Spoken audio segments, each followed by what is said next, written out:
ఎప్పుడన్నా వచ్చినా అన్న జాతరకు?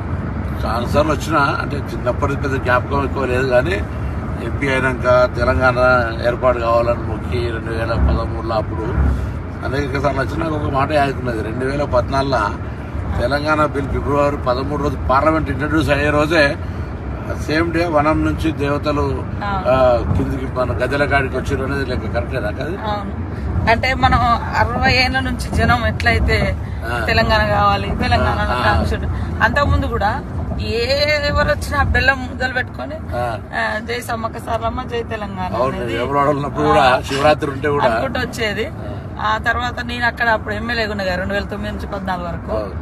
ఆ రోజు మేము ఆడ మీడియా పాయింట్ ఉంటది, నాకమంచి అంటారు. నాకమంచి అంటే అది సెక్యూరిటీ. ఒకప్పుడు యుద్ధం అప్పుడు సమ్మక్క సారలమ్మ కాకతీయులకు వ్యతిరేకంగా పోరాటం చేసేటప్పుడు వాళ్ళ సైన్యాలు ఎక్కడి నుంచి వస్తున్నాయని వీళ్ళు ఒక మంచలాగా హైట్ వేసుకుని, అది ఇప్పుడు మనము ఒక పోలీస్ చెక్ పోస్ట్ లాగా ఇప్పుడు లాస్ట్ కు మీడియా పాయింట్ అయిపోయింది. అంటే ఆడ ఉండగానే సాయంత్రం ఒక రిపోర్టర్ వచ్చి, మేడం ఈ రోజు పార్లమెంట్ లోకి బిల్ వచ్చింది, తెలంగాణ బిల్ వచ్చింది, కానీ గొడవలు అయినాయి. ఎందుకంటే మేము ఆ జాతరలోనే ఉన్నాం కదా.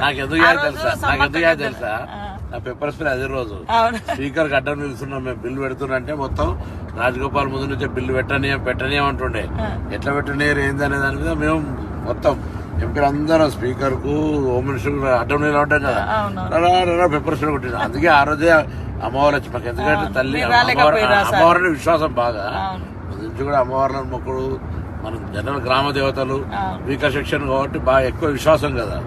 సో అదే రోజు నాకు తెలుసు పెప్పర్ స్ప్రే కొట్టడం మనం బచాయించడం అనుకుంటున్నాం. మేమంతా బచాయించడం బిల్ ఇంట్రడ్యూస్ అయింది ఆ రోజు, అది చరిత్ర.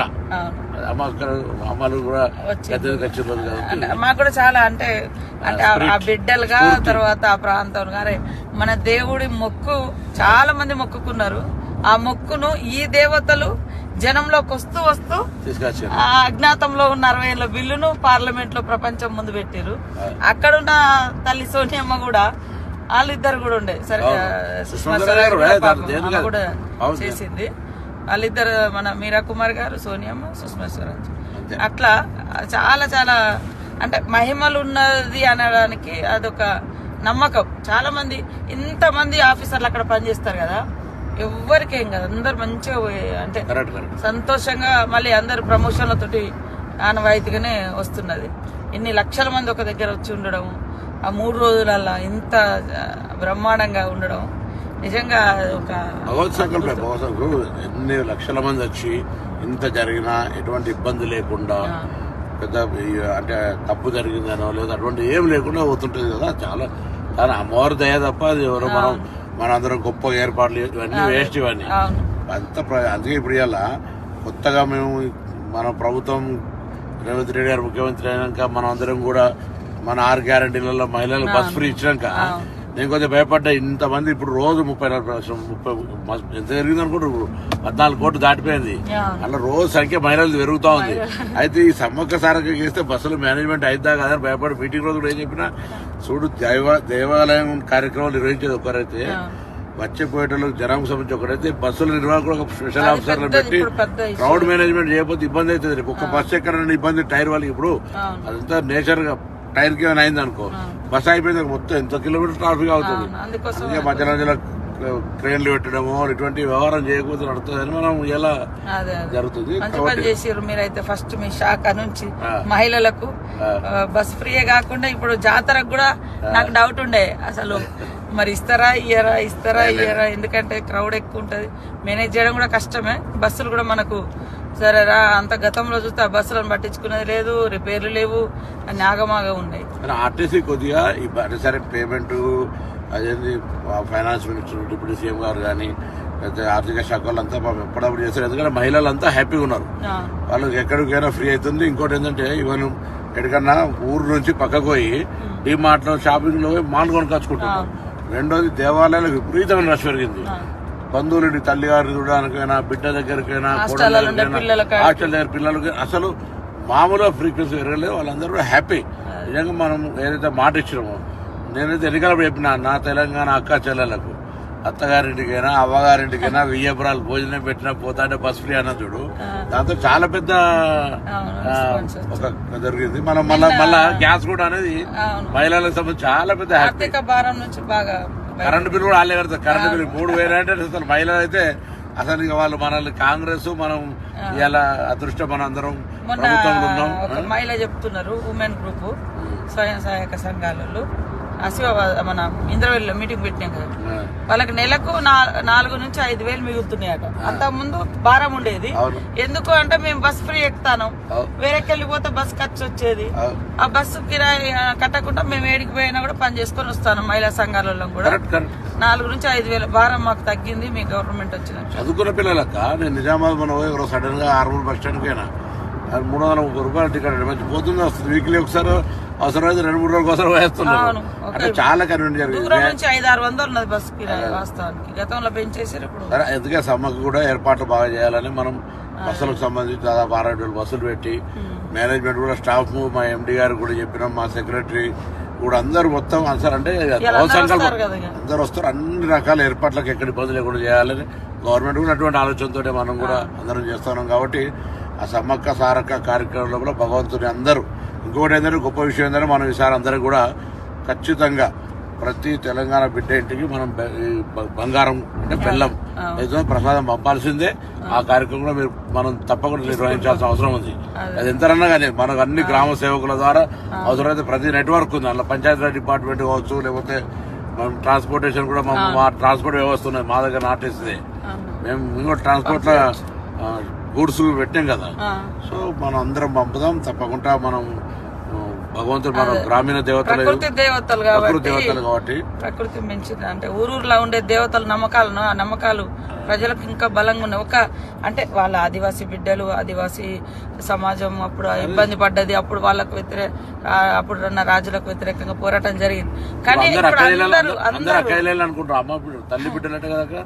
అవును, తల్లి బిడ్డలు జనరల్ సమ్మక్క సారక్క అంటే సినిమా అట్లా సినిమా గానీ లేదా బయట కూడా ప్రొజెక్షన్ తప్ప అసలు సమ్మక్క సారక్క అక్క చేయాలనుకో. సమ్మక్క సారక్క తల్లి బిడ్డలు జరిగిన పోరాటంలో జరిగిన వ్యవస్థ అసలు ఏం చెప్పు అంటే అప్పుడు 13వ శతాబ్దంలో కాకతీయులు పరిపాలించారు మన ఏరియా. అటు కూడా మన గోదావరి ప్రాంతం అంతా కూడా వాళ్ళ కంట్రోల్లో ఉండే. అంటే కప్పం కట్టం అనేది అంట పన్నులు వేస్తే అప్పుడు 7 సంవత్సరాలు కరువు.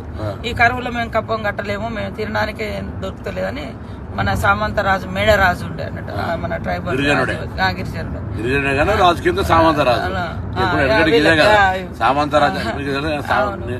సామంతరాజులు జమీందారులు జాగీర్దారులు 1947 స్వతంత్రం రాకముందు అంతా కూడా వాళ్ళది ఉండే రాజ్యం.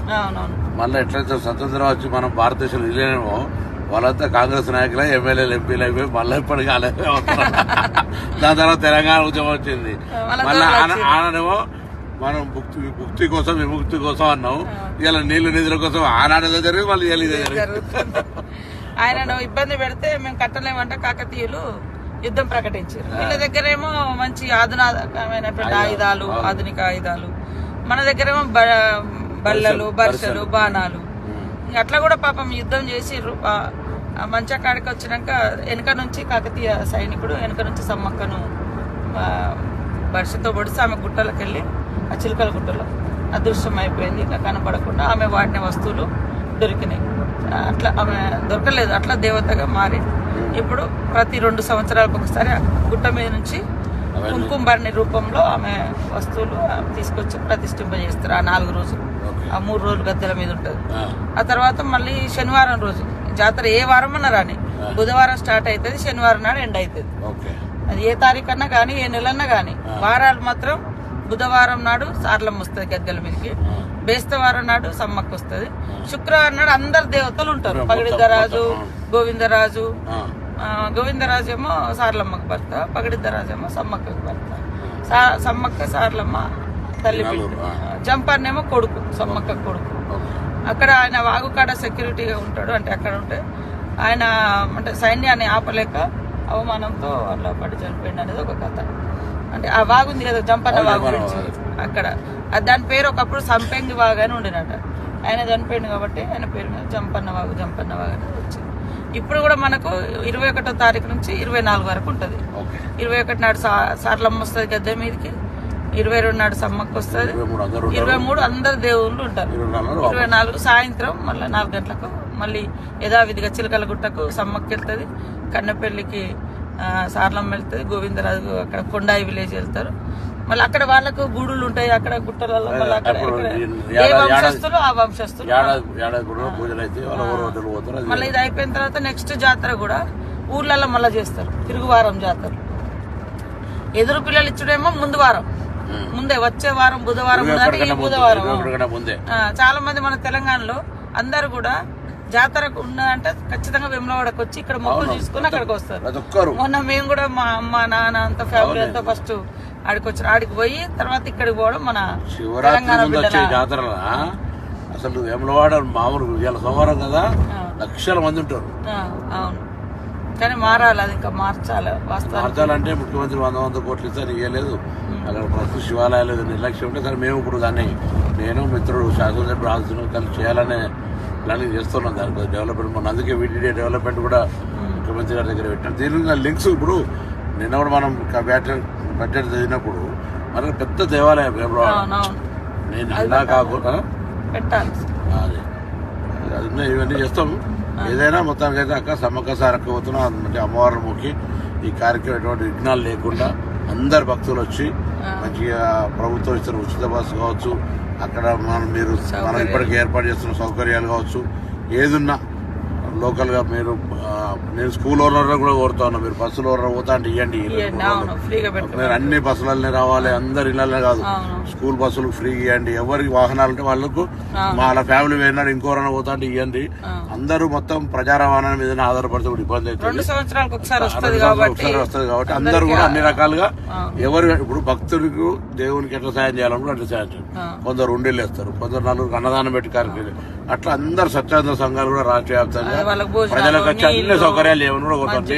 నీళ్ళు ఇచ్చడం, నీళ్ళ సప్లైయర్లు కావచ్చు, భోజనం వాళ్ళు కావచ్చు, లేదా ఇతర స్నాక్స్ ప్రిపేర్ చేసే చాలా మంది ఇప్పుడు అటువంటి ఎవ్వరికి వాళ్ళు వచ్చి సాయం చేయమని కూడా మనం అందరం కూడా ప్రభుత్వం తరఫున కోరుతాను. ఈ సమ్మక్క సారక్క అనేది రాష్ట్ర ప్రభుత్వ కార్యక్రమం, జాతీయ స్థాయిలో కూడా గుర్తించాలని చెప్తాను. ఇప్పుడు మాట్లాడతారు నేషనల్ ఫెస్టివల్ చేయమంటే అది కూడా చేయాలి. ఇలా ఇవన్నీ ఉన్నాయి, ఇవన్నిటికి సంబంధించి తప్పకుండా మనం మళ్ళీ 4-5 రాష్ట్రాల వస్తారు, ఛత్తీస్గఢ్, మధ్యప్రదేశ్, ఒరిస్సా, మహారాష్ట్ర, ఏదో వేములవాడ ఇక్కడికి మహారాష్ట్ర చాలా మంది వస్తారు సమ్మక్క సారక్క. సో అందరి పండుగ ఇది, అందరు కూడా దీనికి సహకరించి ఈ కార్యక్రమం విజయవంతం కావాలని చెప్పి మళ్ళీ వరంగల్ జిల్లా ఉమ్మడి జిల్లానే కదా కాబట్టి